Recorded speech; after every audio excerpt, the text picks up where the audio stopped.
Welcome to my YouTube channel Apurba কিয় আজি বহুত দিনৰ মূৰত পুনৰ এটা নতুন ব্লগলৈ আপোনালোকক স্বাগতম জনাইছোঁ। আজি আমি যাবলৈ ওলাইছোঁ যোগীবিল গোলাঘাট টাউনৰ পৰা প্ৰায় 5 কিলোমিটাৰ দূৰত থকা যোগীবাৰীত অৱস্থিত। তেনেহ'লে আজি ভিডিঅ'টো আৰম্ভ কৰা যায়।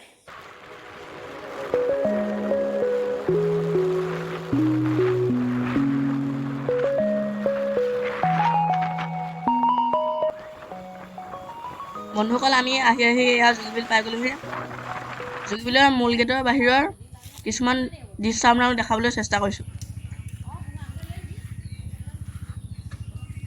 দেখিবলৈ পাইছে ঝুলনা আৰু মৃন্ময়ে পুৰা ঝুলনাত এনজয় কৰি আছে। সি ঝুলনা জ্বলি আছে দেখিবলৈ পাইছে।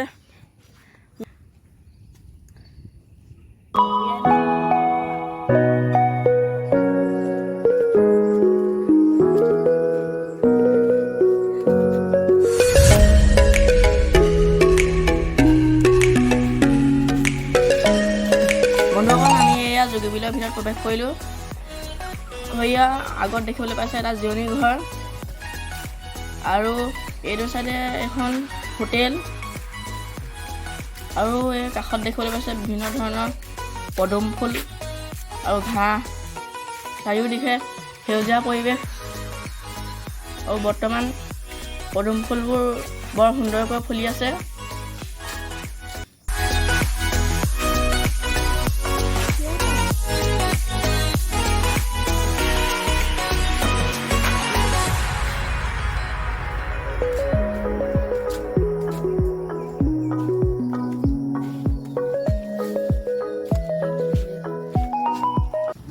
দূৰত দেখিছে এখন চাইনবোৰ্ড আৰু ইয়াত লিখা আছে, if you truly love nature you will find beauty এভৰিৱেৰ।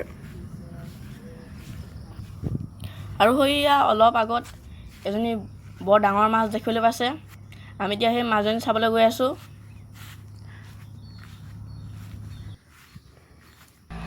এয়া দেখিবলৈ পাইছে জিৰণি ঘৰটোৰ পৰা মাছজনী দেখিবলৈ এনেকুৱা লাগে। আৰু এতিয়া আমি ওচৰৰ পৰা মাছজনী দৰ্শন কৰিবলৈ যাম। আহি অকণ ভাগৰ লাগিলে হেঙেনা এডোখৰত বহি ল'লোঁ আৰু মোৰ পিছত দেখিবলৈ পাইছে এজনী মাছ বহুত ডাঙৰ।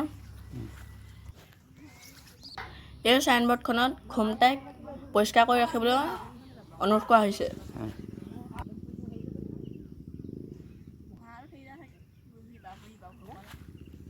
এইখন দেখিবলৈ পাইছে এখন চিৰিছ। মই যেতিয়া ইয়াৰ আগৰ পৰা আহিছিলোঁ তেতিয়া এখন ভালে আছিলে, এতিয়া অৱস্থাটো বৰ ভাল হৈ থকা নাই। সেইকাৰণে আমি এতিয়া নথওঁ মানে দেখিবলৈ পাইছে ডাইনছৰ। আমি এতিয়া তালৈ যাম। আমি এতিয়া তালৈ গৈ ডাইনছৰটো ভিউটো উপভোগ কৰিম।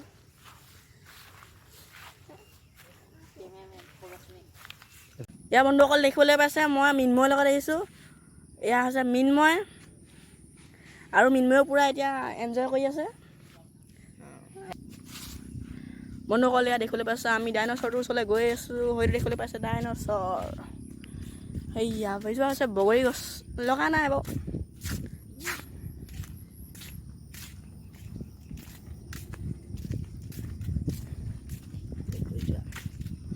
এয়া দেখিবলৈ পাইছে আমি ডাইনছৰটোৰ ওচৰলৈ গৈ আছোঁ আৰু এই ৰাস্তাৰ কাষতে দেখিবলৈ পাইছে কৰবী ফুল।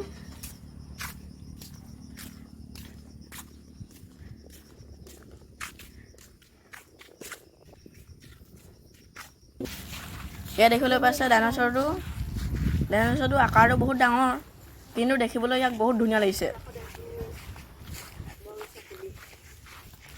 ডাইনছৰটো কিহে বনোৱা হৈছে আমি এবাৰ চুই চাওঁ। ভাল দেখা নাই, ভাগি আছে অলপ। এইটো ভগা দিন হ'ল বাৰু।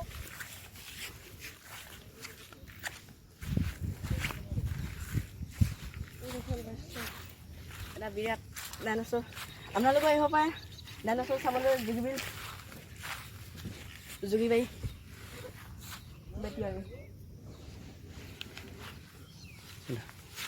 সেইটো ৰাস্তাৰে দেখিবলৈ পাইছে এটা বগলী আৰু তাৰ কাষতে এটা বৰ দীঘল সাপ দেখিবলৈ পাইছোঁ। আমি সেইফালে যাওঁ।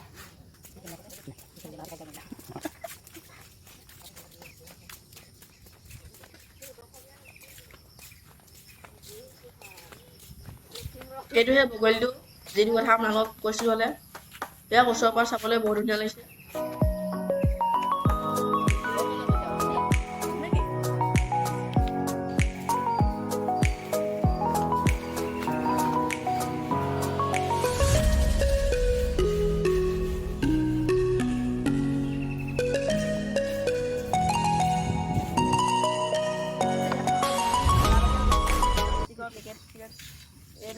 এইটো সঁজুলিটো বনোৱা আছে ইয়াত জাবৰ থ'বলৈ।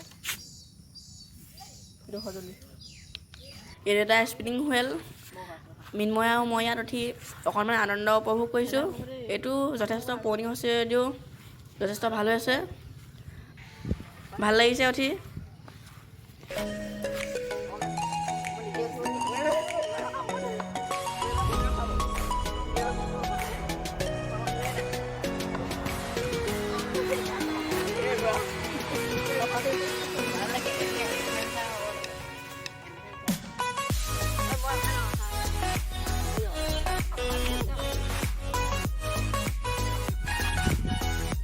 ঠিক আছে ঠিক আছে।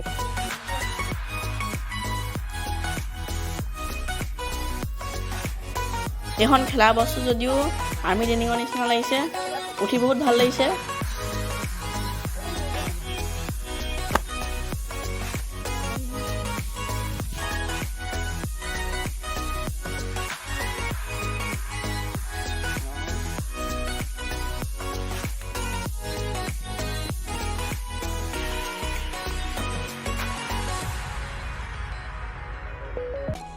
এতিয়া আমি দলংখন পাৰ হৈ ইটো পাৰলৈ যাম।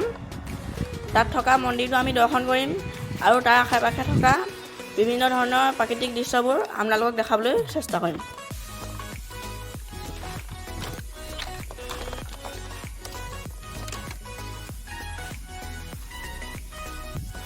এইজোপা দেখিবলৈ পাইছে মন্দিৰটোৰ কাষত এজোপা বৰ বৃহৎ আকাৰৰ বৰগছ আছে।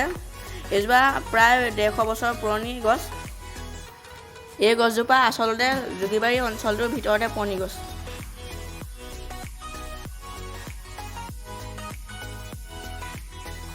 এয়া দেখিবলৈ পাইছে মৃন্ময় আৰু মই মন্দিৰৰ কাষতে ৰখি আছোঁ আৰু মোৰ পিছতে দেখিবলৈ পাইছে এটা নতুনকৈ বনোৱা টয়লেট।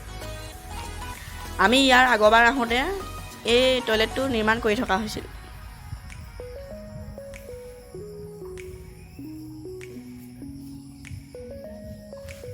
এইভাগে সেই মন্দিৰভাগ দৰ্শন কৰি যথেষ্ট ভাল লাগিছে।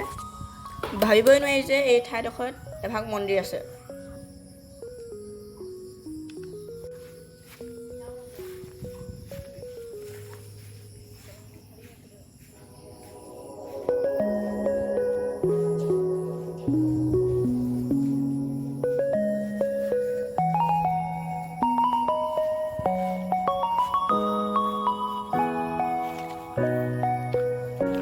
আমি মন্দিৰভাগ আৰু বৰগছজোপা দৰ্শন কৰি উভতি আহিছোঁ।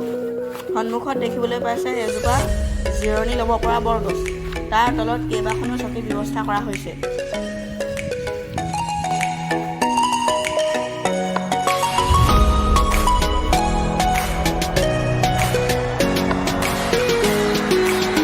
এইফালে দেখিবলৈ পাইছে এইটো ৰন্ধা বঢ়া কৰিব পৰা ঘৰ। আপোনালোকে যদি ইয়াত পিকনিক খাবলৈ আহে তেতিয়া এই ঘৰটোত ৰন্ধা বঢ়া কৰিব পাৰিব। এয়া আমি ঘূৰি আহিছোঁ। ঘূৰি আহোঁতে আপোনালোকক দলংখন অকণমান দেখাই যাওঁ। এইখন ভাগি গৈছিলে, এতিয়া ৰিপেয়াৰ কৰা হৈছে।